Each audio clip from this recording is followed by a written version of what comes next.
malayo para lang sumali sa race.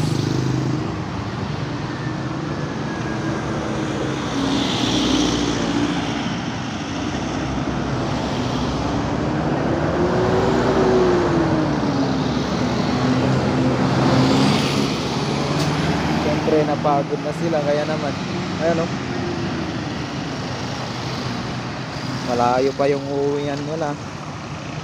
Kaya naman discarding malupitan ang kanilang ginawa.